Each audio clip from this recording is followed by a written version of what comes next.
Hey everyone, welcome to Fleabag Full of Grace, where one of us will be doing a Fleabag rewatch, while the other one will be seeing it for the first time. I'm Mariquita from Post Film Clarity, and this is my third Fleabag rewatch. And my name is Anna of Stone's Top Tens, and I've never seen Fleabag. We are two friends who each have our own movie podcasts and decided to do a limited television series together, landing on Fleabag. In each episode, we will break down an episode of Fleabag, discussing the themes, scenes, and what stands out to us. We will cover one Fleabag episode per pod, which means 12 total pods released weekly on Thursdays on both of our feeds. You can follow us on socials at Post Film Clarity Pod, all one word, and at Stone's Top Tens, all one word. You can email us at either address at gmail.com. If you're enjoying our content, feel free to check out our respective podcasts of Post Film Clarity and Stone's Top Tens wherever you listen to your pods. Let's get started. All right. In this episode, Fleabag and her sister Claire honor Mother's Day by heading to a women's silent retreat gifted to them by their father. A word must not be heard while they confront their grief and their tense relationship. Fleabag stumbles upon a men's retreat where she has an enlightening and tender encounter with the bank manager from episode 1. So what did you think of this episode, Anna? Okay, first of all, I want to say how wild it is that this women's retreat was called Women Don't Speak. Like, we need to have some real branding conversations with this this company that is essentially getting people to pay to shut up and clean their facility. But overall, this is by far the most serious episode we've had throughout the series to date. I feel like maybe there needed to be some type of conversation between the women's retreat and the men's retreat, because having a silent retreat next to a camp full of men yelling out their rage towards women, like, maybe not the best. I mean, but it makes for great comedy. It does. It really does. Maybe there's a real estate crisis. We don't know. Maybe that's the only space they could rent, and they just happen to I be guess. neighbors stuck together now. I guess. I thought the whole Fleabag infiltrating. Okay, so when she infiltrates the men's camp, I had this really gross feeling because the men are talking, and theirs is called Becoming Better Men, or Be Better Men is what theirs is called. Yeah. I didn't really see anything that would reflect that growth happening, but maybe it happens. I don't know. But what she sees is there's all these men, and they all have these blow up dolls of women, and they're just screaming at them all the things they've wanted to scream at the women in their lives. And then they do this simulation where it's okay, this is Patricia, and she has just gotten a promotion, and she beat out all these other people for it at work, and she's the youngest one to do it. What are some things you wouldn't want to say to her? And they said some of the most unhinged things, and then when he asks what we should say, it takes them way too long to get to congratulations, Patricia. And I just good job, I was Patricia. sitting there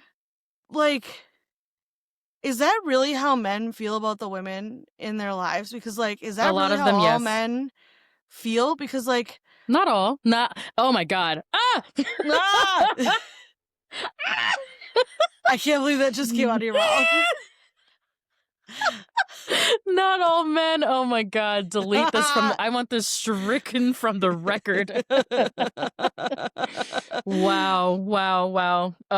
But yeah, most of them, yes. Unfortunately. Well, and then also, 'cause I feel like this ties in. Okay, we're going to talk about Outlander one more time. Oh, fucking Outlander. Here we go.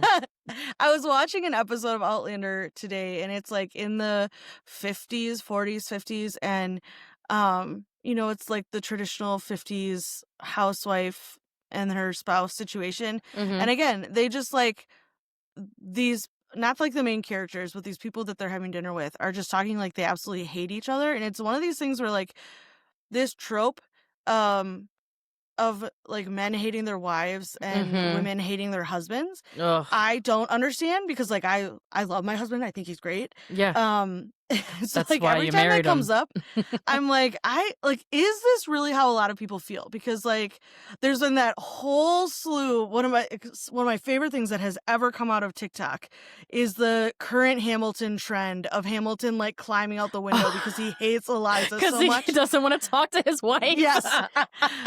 But like it's so funny. There isn't one that I have seen that isn't funny, okay? Yeah. They're Yeah. all hilarious. There's the ones on the Ring cameras, there's the ones of, like, on a dog. There was one where they got, like, their dad to play Eliza, and it Mhm. was just amazing, like Mhm. but, like, that makes me so sad because, like, Oh, girl, if you if my wanna yeah. husband talked like that about me around other people or, like, that would make me so sad. Yeah, it's horrible. The Hamilton trend is like the kind of comedic version of that, but have you seen the Man of the Year trend? No. Oh, Anna. That's like the really like worst case scenario, like I mean, there's like thousands of videos of like just men doing awful, awful shit on camera and off camera, and women just being like, "Yeah, and I I stayed with him," or just like telling, like showing their experiences of like what their boyfriend or husband or whoever was father was like behind closed doors, and it's Mm. so heartbreaking. It's so depressing. Yeah, so there's like I think there is, especially in like modern society, maybe again, I'm gonna be the old lady who's like blaming the internet, but I think that there is, there's definitely kind of a misogynistic undertone that a lot of people carry in their everyday interactions, and whether they express it the way that these men are or they don't, I think there is kind of a not always, but a lot of times there's an underlying aggression, this weird, like, competitive like, I feel like in my experience specifically, it's a lot of, weird competition, like, I'm not competing with you, but, like, a man loves to try to, like, humble me, and I'm like, "I don't know why you're doing that. It's Oh. it's not gonna work." See, and, like, that's so weird because like, my husband will, like, kid around in certain ways where, like, if you don't know him, it might come off a certain way, but, like, I have never once felt like he was trying to make me smaller Right, or, like, humiliate you in front of your or, family like and friends. Oh my god. or, like, that he didn't wanna be with me. Yeah, yeah, Like, yeah. I don't know. You've never Because had like, that my feeling husband of is like, not. "Oh, he hates me." No. Yeah, I that's mean, great. I think that's how it's supposed to be, babe. I mean, I've never been married, I'm probably never gonna get married, but, like, you do you.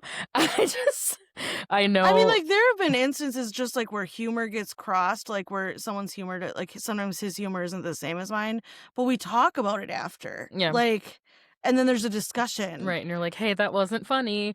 Um, Right, but it's never, like, the way these men were like, the aggression in particular that these men were, like, screaming at these dolls and, like, calling them, like, every slur, yeah. and, like, Oh, damn, I you have have never I've never once felt that from my husband, and, like, mhm. so, like, seeing it, I was like, "Holy shit," like, But just, like, men out in the wild, you don't experience that? I mean, sometimes, Yeah. yes, with men in the wild, but never with someone, like, who's, like, never with I guess, never with my husband, which is, like, where it counts. Yeah. Like, Yeah, no, that's he's um supposed to be your, like, safe place, but, um, yeah, I mean, right now, I think what was this, 2016? Um, mhm. I'd say this was oh, yeah, this was, like, the 1st year of Trump, so, yeah, this was Oh, yeah. yeah. This That was that tracks. very much, like, enabling of, like, a cultural issue that was always lurking beneath the surface, and I think from 2016 on, it just got very, very, it like, this show like, this episode, shows it just it got louder, It got louder, but Yeah. it's always been there, I think. And I've experienced firsthand um, a lot of situations like that. So, again, wow, second episode in a row where I'm like defending a man. Um, in defense of the men in this episode, I do think it's a lot healthier and safer the way they're expressing their anger and their like misogyny. I mean, at least it's an imaginary woman and not, Well, and even like that one guy who's like one of the leaders, he's like, "You need to get out of here for your own yeah, safety." huh? And Uh-huh. I'm just like, "Oh dear God!" Like, Yeah.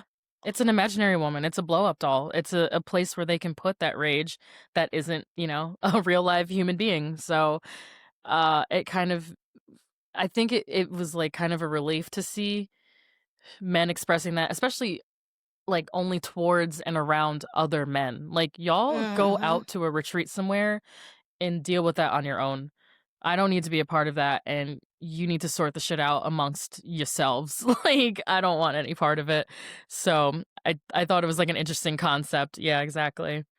I think it's really interesting that like the men are meant to, or like demonstrating that they deal with their issues by screaming and then like validation from the other men, Yes. while the Which women are supposed to just sit in silence and clean yep. to work through their feelings. Yep. And I was like, not sure how I Mhm. feel about that.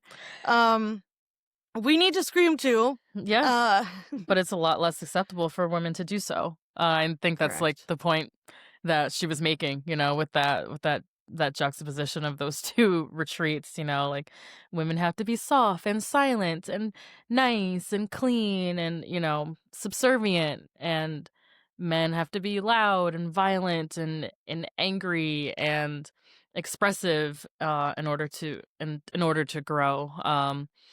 I I think she's saying a lot about just gender and the performance of gender in this episode, on top of all the stuff going on with Claire, like in her own relationship with her Oh, sister.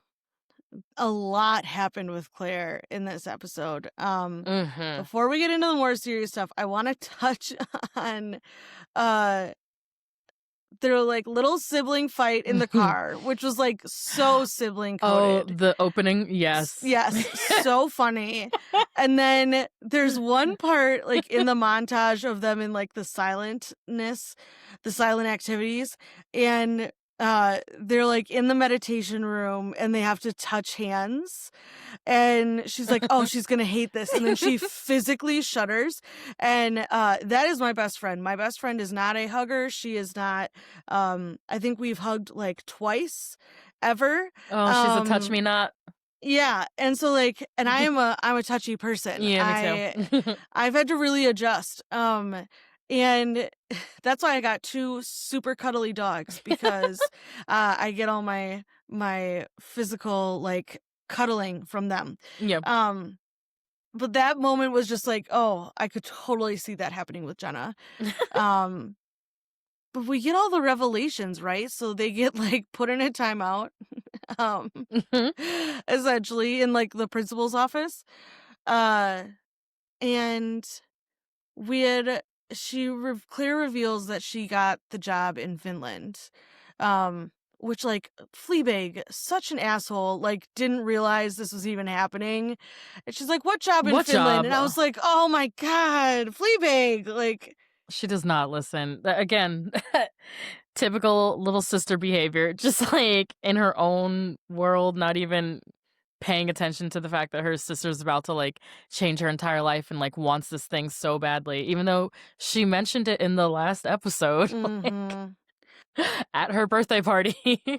at this point, like Fleabag had already revealed that she had stolen the statue that Martin had given to her for her birthday. Hmm. So you see this like start to chip away at Claire. Yeah. And then in the office, because Claire is like, "I'm not going to take the job." And it's because Martin's stepson, who we've never heard about to Hmm. this time, Yeah. and which is like way too glossed over. Very quickly, we touch on the fact that this stepson like definitely has some shit going on. Yeah. We do not talk about it enough. That goes very quickly.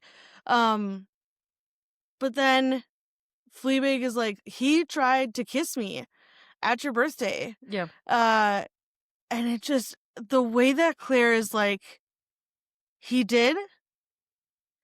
Yeah. And she asks, like, 2 times, Yeah. and, oh my gosh, it just mm, She's very much, like, in denial, I think, about Martin, even though literally anyone and everyone around her can see, like, what a piece of shit he is. She's not cognizant of it. She just doesn't I think her sister confronting her with that, she just does not want to believe and accept it, you know? She just, like, cannot she's like she can't process it. And then mhm. instead of, like, sitting there and, like, kind of talking through it, she leaves the next morning, just disappears, and just leaves her To get there. some quiet I'm like, "Babe." from the quiet retreat. She's like, "I just need some quiet." I'm like, "Mhm." At a silent dorm, yes, the quiet.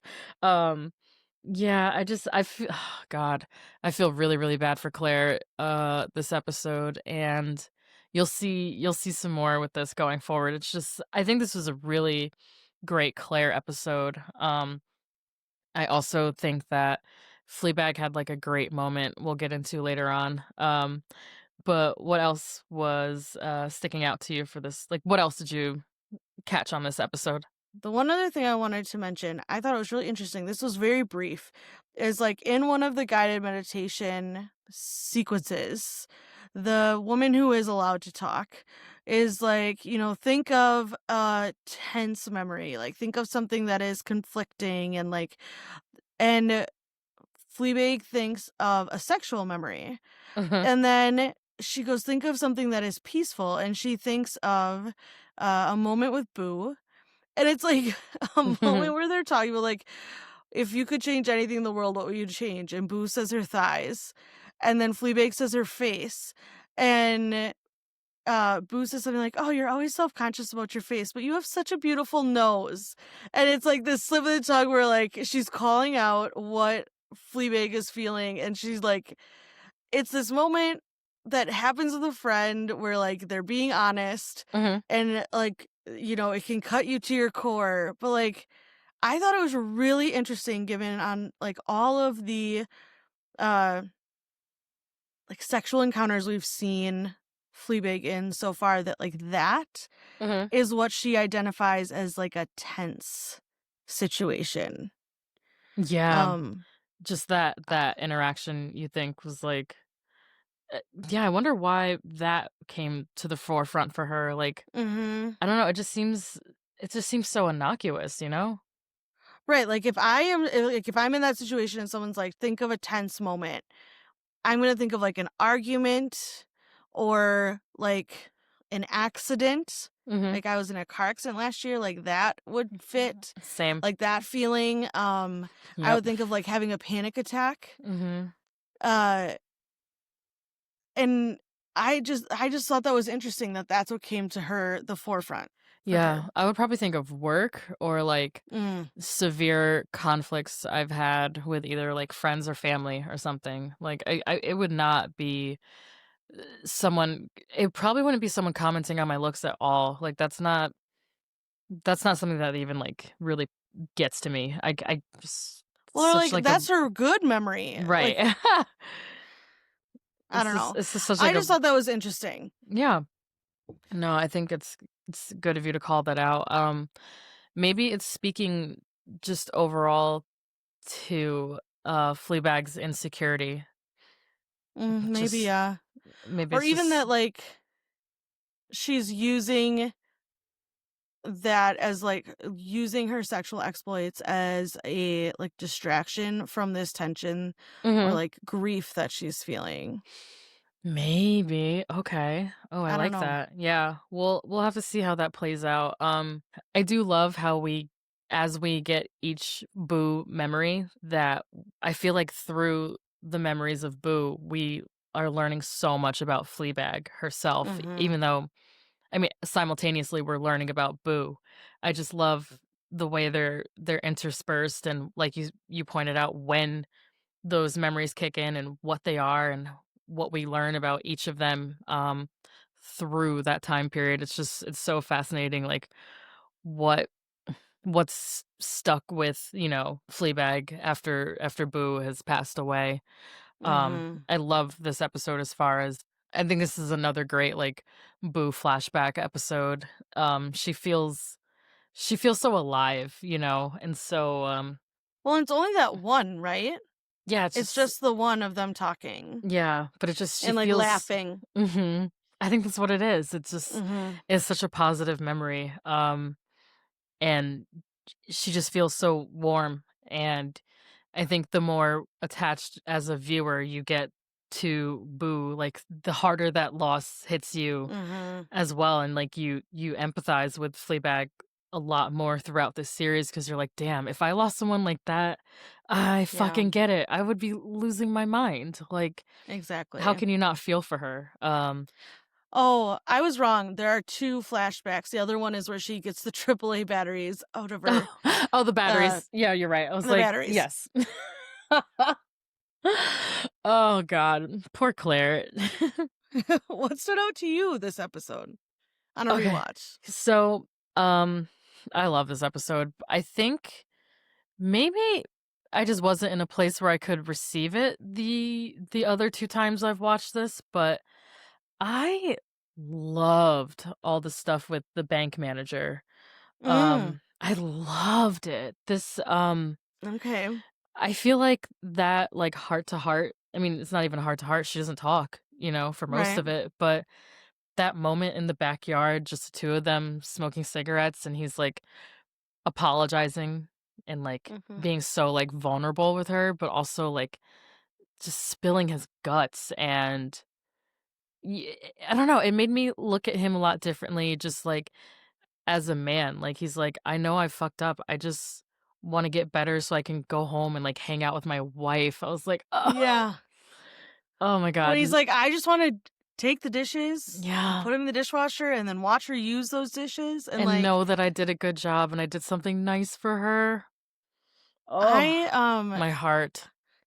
I really liked that part because Loved that I scene. think, especially in this, like, current cancel culture that we live in, Mhm, and I'm not saying that we shouldn't call people out on their shit, that's not what I'm saying, or mhm. that people shouldn't be held accountable No, for for their sure. actions or for what they say, but, like, he realizes his mistake and he learns from it, Yes. and he wants to make a change, and, like, what I think with cancel culture is that we don't do enough of that. Like, we don't give the opportunity to let someone become better. And isn't that life? Yeah, Like, aren't you spending your whole life learning from your mistakes to try and be a better person? Like, if you don't allow the person to grow, then what's the point? yeah.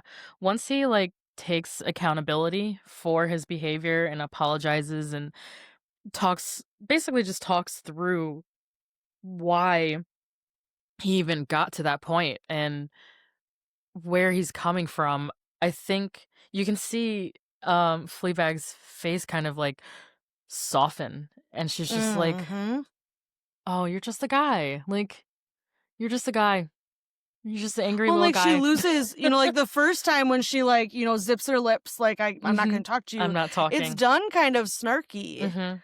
But then by the end, she does it, like, 2 more times. Mhm. And, like, the last time is after she admits that she just wants to cry, like, Mhm. all the time, which I was Yeah, like, "Same." right. When she does it, it's, like, more honest. It's Yeah. more like, "I'm not doing this to be like a little shit, so I don't have to Mm-mm. talk to you." Like, I'm genuinely doing this. Yeah. I think that, him kind of opening that door and, like, opening his heart and having such a vulnerable, just, like, beautiful, beautiful moment with her, like, I mean, Mhm. visually, but also, like, the emotional impact of that scene is just oh my god, I it really touched me this time. I don't know, maybe I thought it was, like, funny the other times I've seen it, or if I just wasn't really paying attention, or if it wasn't hitting, but this time I was just like, "Damn, like, why is this affecting me so much?" Like, I'm, like, about to cry, like, it's so, maybe it's just because you don't really see that a lot. I mean, not I'm speaking for myself. I don't really see that, um, vulnerability and accountability and remorse in, like, real life, and I'm just like, "Damn." Ugh, imagine? I I do think, like, on a first time viewing, the stuff with Claire just stands out a lot more than this Mm. because Claire is like a more integral character than the bank manager. Mhm. Um, but it is beautiful. And like I love that he's not even like he just wants to get back to like everyday life. The stuff that Yeah. he wants to get back to isn't like I want to get back to like making a ton of money and going on vacation and blah blah blah. It's like I just want to like be with my family and I want to like protect my Yep. family and spend my days with them, and I agree with you. I think that's really special. Yeah, it's incredible. And a little bit about the bank manager. He's a comedian. Apparently he's a pretty big comedian overseas named Hugh Dennis. And he's like a TV staple. It looks like he has a Hmm, ton of TV credits. like one of those guys. He's You're a like, "Oh, that yeah, it's that guy." he's a that guy for sure. Not a lot of American stuff, but he looks like he's got some drunk history credits. Oh, I love Drunk Me History. too. So funny. Oh, he played Napoleon on Drunk History. That's hilarious. And he also, yeah, these look like a lot of British stuff. Oh, he's also in the James Bond movie No Time to Die from 2021. So the last James Bond movie. Okay. But yeah, other than that, it looks like a lot of British stuff. I was compelled to look him up after that scene because I was just like, who is this guy? And I was like, oh, he's a comedian. And again, another like parallel between like his character and Fleabag's and the actors who Mm, are playing them. Like they're both comedians. yeah. And they're in this like beautifully poignant dramatic scene. And I think I don't remember who said it, but I mean, more than one person has said it, but I think there's something about comedians where they're able to oh, it's like that saying of like, oh, dramatic actors aren't really funny, but comedians can easily and beautifully do drama. Yeah. And there's just like a richness, maybe it's like a deeper access to their emotions or to their dark side, maybe it's just that So you they're think able like I think Jim Robin Carrey, Williams. Robin Yeah. Williams, Adam Sandler, Yeah. tons of people that are There's a s 9/11 movie with Adam Sandler. It's called like Mhm, Rain mhm. Over Me. Yep. And he was devastating Yeah, in that movie. Like I remember being so greatly impacted by it when I yeah, watched it. He was yeah. fantastic. Spanglish, Punch Drunk Love, like, he's yeah. I think comedians somehow just not always, but a lot of times, I think they slip more easily into dramatic parts than vice versa, is what Mhm. I'm trying to say. But yeah, Yeah. he's a big comedian for since the '80s over there. I just I wanted to love shout that. him out because he's fucking fantastic. Mhm. I wonder if they knew each other before the scene or before this they shot this show together because they feel so intimate, you know? They feel Yeah. so like, familiar, um, even though Mhm. they've only in the series met, what, once at this point? Yeah. When she took off her shirt in front of him, so, yeah, I just think that was, like, my biggest takeaway, of course, and, of course, the Claire stuff, but I love Claire every episode, and I feel for her all the time, so I think this is just a continuation of my undying affection for Claire, and, Mhm. I just you hate to see a bad bitch, you know, a man will always be like a bad bitch's downfall, unfortunately. Like her deciding not to take this job, her deciding to leave the retreat early, like her deciding to like kind of push her sister away. All of that behavior is informed by her like relationship with her husband. And I'm like, ugh, ugh, take the job, like live your life, you know? Like, come on. And, obviously, your sister's not I mean, unless she's a psychopath, I was gonna say your sister wouldn't lie to you, but then I was like, Well, it's Fleabag. "Well, She might. it's Fleabag, so I take that back." But I And think there's a real difference from when 'Cause, like, I would say 95% of the time, Fleabag is being, like, really cheeky, Mhm. and when she is talking about Martin trying to kiss her, there Mhm. is none of that. Yeah. Yeah, no, she's being so serious, and, like, Mhm. I feel like She doesn't try to make a joke, she doesn't try to take the piss out of it, like, she is just, this is mhm. Yeah, no, she's trying to be, like, I think she's trying her hand at being, like, vulnerable and honest, and it just falls, like, kinda flat for her, and she's like, "Damn, like, the one time I'm trying to be real with you, you're just, like, like, spitting in my face a little bit here, like, why would I lie about this?" But it's like, I don't know, kind of like you cry wolf, you lie about everything all the time, and you yeah. cause problems for no reason, so why would anyone believe you? This time, it's really hard. That's a hard scene. Okay, so you had a question in your notes that I want us to talk about. Would you ever go to a silent retreat, or have you ever been to something like this? Yeah, that was I was really wrestling with that question this time because I've considered going to a place like that before. I'm from, like, an area of New York that is, like, infamous for their retreats and all of that. A lot of, artist retreats and silent retreats and yoga retreats and this, that, and the third. I'm from the You think woods. like a 9 Perfect Strangers retreat? What's that? Have you not watched that? It's on Hulu. What's No, I don't know what that is. Oh, it's about these people who go on a retreat, and I don't wanna say anything else. Ooh, okay. Yeah, we have nudist colonies, like, all that stuff. I'm from the Woodstock area, Mm, so a lot of, retreats and artist residencies and stuff like that. So, I think since I'm, like, of that culture, um, and I've known people who have done those, I've always been a little more, like, curious and open to it, but there's something about a lot of these organizations and these people that feels very culty to me, yeah.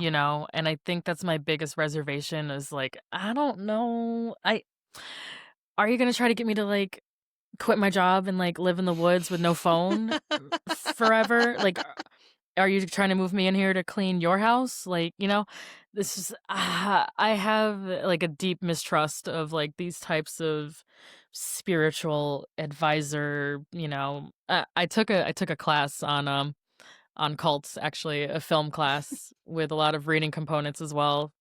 Shout out Night School Bar. Um, Ugh, I love that. it was fantastic, but I'm already, like, very leery of things like this, and I think after seeing what I've seen in that cults class, I'm even more so like, "Ah," and I do feel like there's also I don't know if it's intentional, but there's I don't know how I wanna say this, there's just a lot of whiteness in those Mm, spaces that makes mm. me extremely uncomfy. Like, I don't wanna be trapped in the woods with no phone with a bunch of, like, fucking white people like that. I don't You wanna. don't want a get out situation, Yeah, is what you're literally, telling me. or Midsommar. Like, I bitch, I need to be able to leave and, like, talk to people and call for help. Like, I it just they make me a little uncomfortable, a little nervous, so I'm still, like, on the fence. Maybe if there was one that wasn't so isolated and maybe if it Mm. there was, like if there wasn't white people, um, I would consider it. Would you put yourself in one of these retreats? Probably not, for a couple reasons. First What? of all You're like, No." You're much first of more all, direct. "No." I have to be in a very specific mindset to be in, like, that type of self-help Uh-huh. situation. I have to be in a very certain place if I'm gonna read a Brené Brown book. Um, Otherwise, I am just too sarcastic and jaded for some of that. So, like, Yeah, same. I need I feel like I would book it when I'm in that place, and then by the time it happened, it'd be gone. Um, the other thing is, like, I don't know that I could be quiet for that long. They kept getting the church giggles, and I Yeah. was like, that would be me the whole time. Like, I would be terrible. I thought of you when they got the church giggles. I was like, haha. I would say, though, I am doing, like, a book retreat with my book club Mm-hmm. that I am very excited about. We're, like, in the morning, we're just doing, like, quiet. You can read, you Mm-hmm. can do whatever, but, like, we come together for games and stuff at night.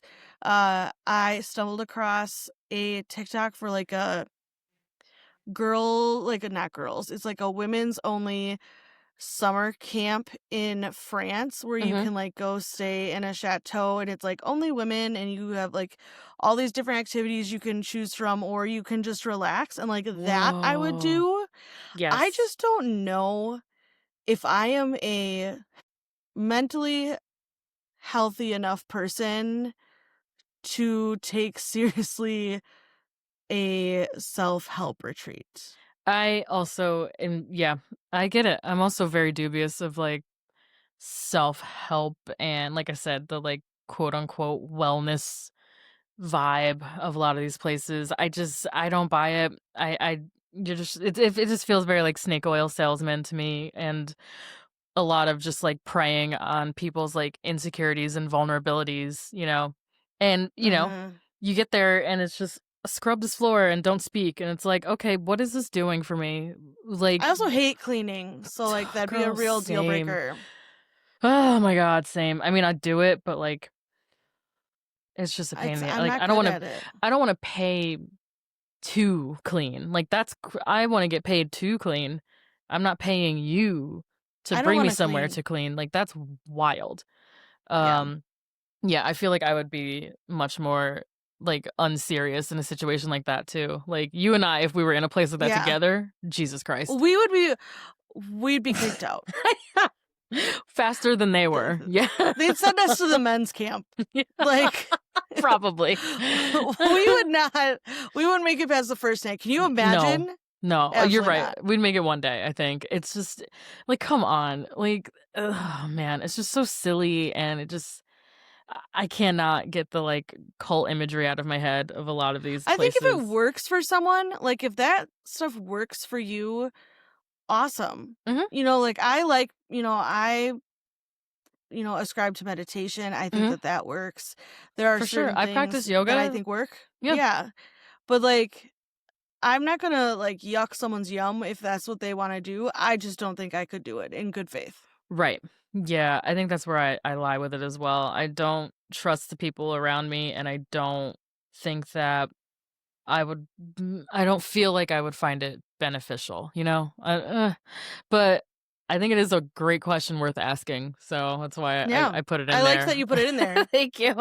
I was like, I wonder if Anna, because you don't strike me as a retreat person, but I don't know. I don't know, maybe. Now you do. Speaking of new age beliefs, I'm back with more zodiac corner. I was gonna say, I ascribe to that too, so, Yeah. like We are back with astrology. So last week, I believe it was, I talked about Phoebe Waller-Bridge's Gemini placements and how they relate to her relationships and her humor and, the way that she writes, communicates, and all of that. And then this episode, I want to talk about Phoebe Waller-Bridge as a Cancer sun. And I feel like this episode is a very, very cancer coded episode because it's dealing with motherhood and that loss of their mother, family, emotional breakthroughs, and emotional breakdowns. And that's all very kind of cancer cancer coded. But yeah, cancers are known for um like they're kind of nicknamed as like the mommies of the zodiac. mm. Um so a lot of times they get put in those like caretaker roles. My mom's a Cancer and she's a nurse. So Okay. they're known for their like emotional depth and nurturing, very, very, very intuitive sign, little psychic. They're they're a water sign like you are. Oh, okay. Cancer, Pisces, Scorpio. Y'all are together. They're very like creative people. Yeah, just a lot of like depth of emotion, and I feel like cancers are very like unafraid of being emotional Mhm. and just very very good friends. Very good friends. And I think there's something to this episode especially where I was just like, "Oh, this feels like Phoebe's kind of like tender cancer side coming out through her writing and through like what she's choosing to convey in this episode." So yeah, I just wanted to throw that in there. She's a Cancer Sun, Gemini Moon. Can we talk about the fact that to deal with this Mother's Day where they've lost their mother, their Their father fucking literally father. sends them to a place where they can't talk? Like, we're not only not going to talk about the loss of your mother, I'm going to send you guys somewhere away from me where you can't talk, period. Because women don't speak. He's so Um, he's so ridiculous for that. Yeah, the father, he just has like I know he's trying, but I think more often than not he misses the mark for me as far as like trying to like the they're your daughters and they're grieving and so are you, and you can't just keep mhm. like sending them to seminars and stuff to like Yeah. deal with their emotions. Like that's not helping. Um Like, maybe it could help if you also, like, Talk to them. worked through some of it with them. Yeah. Yeah. Like, Yeah. maybe that would be helpful. Maybe a little bit. Yeah, he's that poor guy. You know, there's there's a great moment coming up with him. So stay tuned Okay. for more father stuff. He's God, that poor guy. I think I don't know if I've said this before with you or if this is on post film clarity, but I do love there's something about dads who just only know how to show their emotions and their care by, like, acts of service or, like, fixing Okay. things Yeah. for you, like the fixer dad. Yeah. I think he's kind of that kind of father where he is, "Well, I'll fix it. I'll send you to a seminar. I'll do this thing that'll, you know, quote unquote fix the problem, but I'm not going to be like emotional or like vulnerable with you Right. to actually work through this because I don't want to be vulnerable or like emotional myself." Um Right. he's just not he's just of that generation too. They're just not, they weren't encouraged to have feelings. Correct. So now no one can have feelings. Right. But yeah.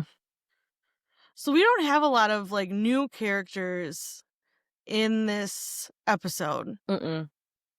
So I didn't know, did you get any good new character names? I don't know who you would have. Like, they don't really meet anybody new. No, the only person that came out in the credits with a funny name was Nervous Guy.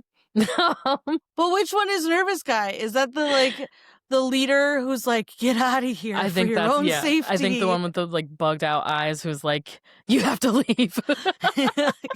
I think he's Nervous Guy, capital N, capital G, Nervous Guy. And there's no other named or like funnily named characters in this episode. You're right. This is a pretty serious episode.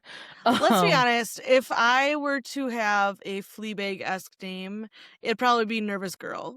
Oh my god, right. Your nerves. My poor nerves.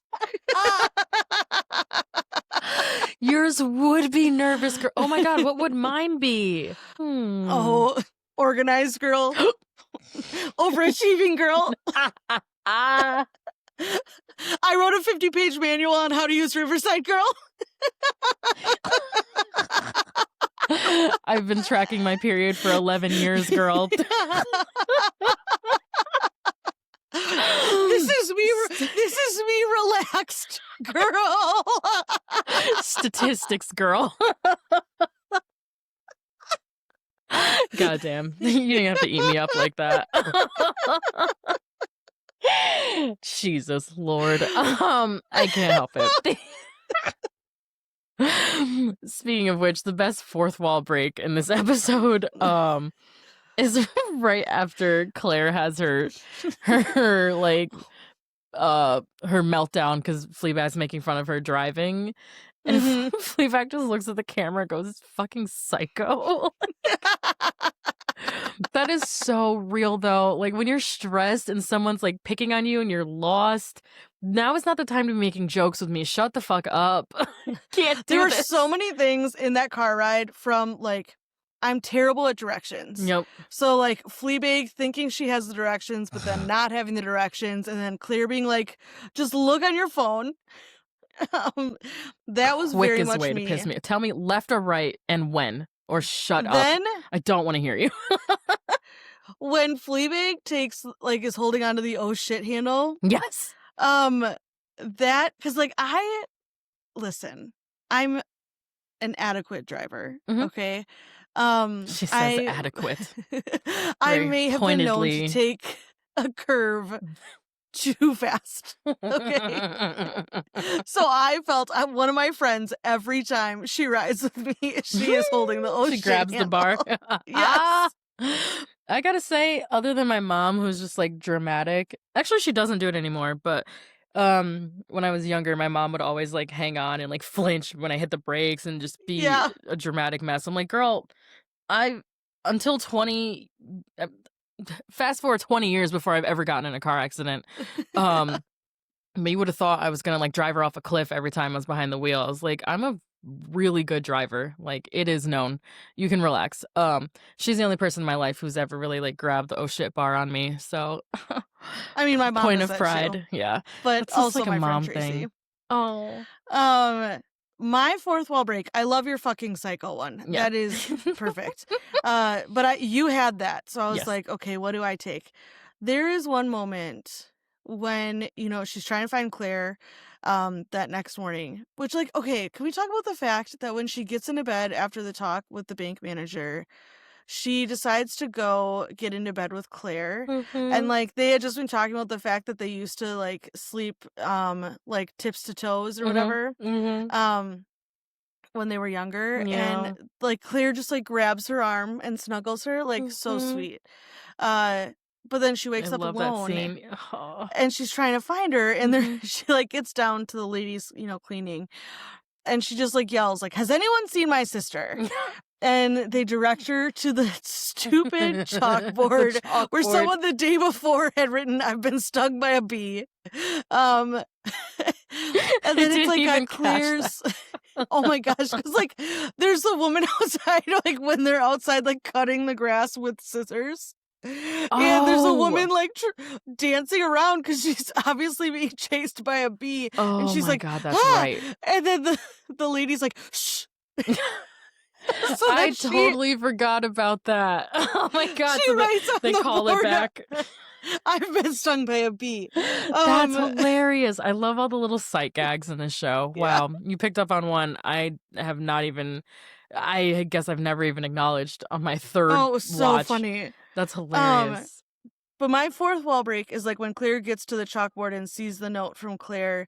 She just makes this like, all of the asides we get from Fleabag are so sassy, right? They're Mhm. sassy, they're funny, they're snarky, Yeah. and she just makes this like genuinely sad face and like breaks the fourth wall. And I was like, oh, She okay, looks devastated when she yeah. realizes that Claire left her. Oh my god. Yeah, that's a really, really good one. I was trying to pick I mean, I talked about that scene so much, but I was trying to pick one from the scene with the bank manager, but I don't know that she does it there or I don't nothing think like so. significant. Nothing, yeah.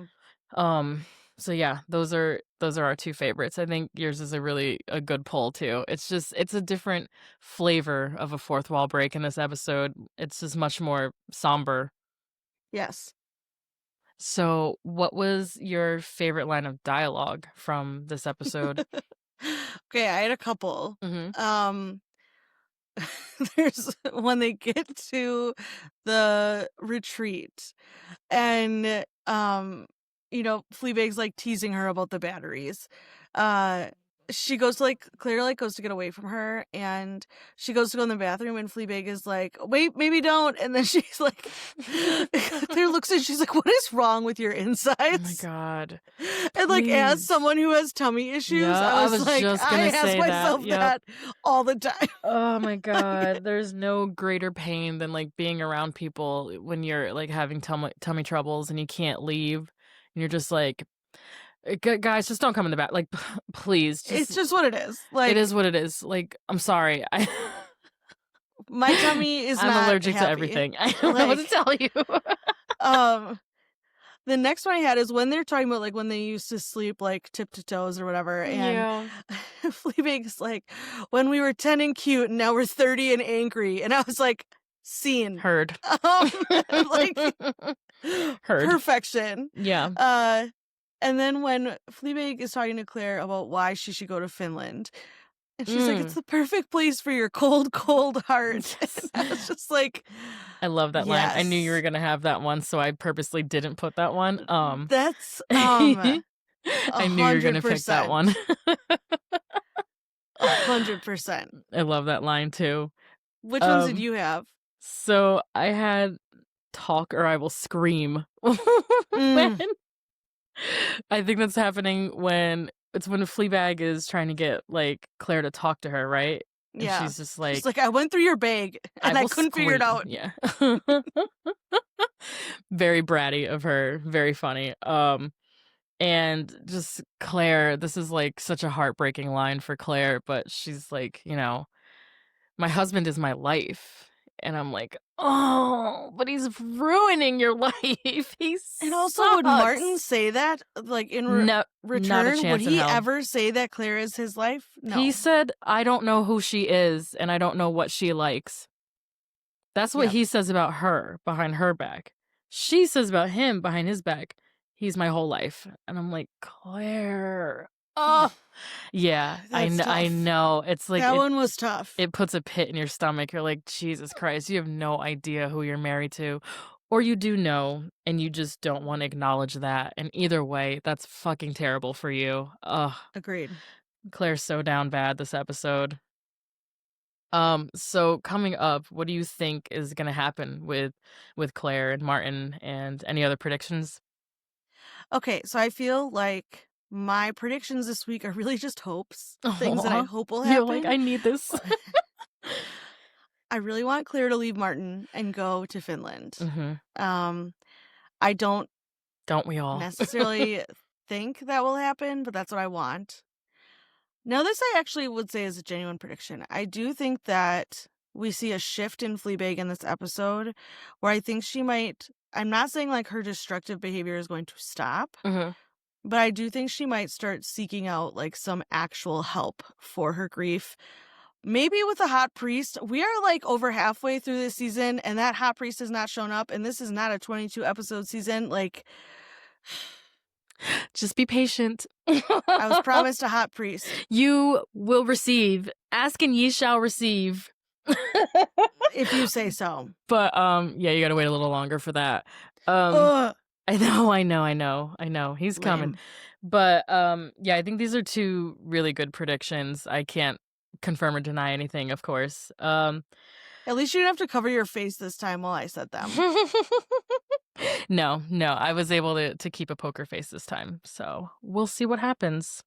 Yeah, I think being optimistic about where we're going it's a good headspace to be in as a viewer, because if you're spiraling along with Fleabag, I think it'll get so dark. So yeah, I hope you get your wishes moving forward through this story. Me too. And with that, thank you all for listening, and we will see you next week.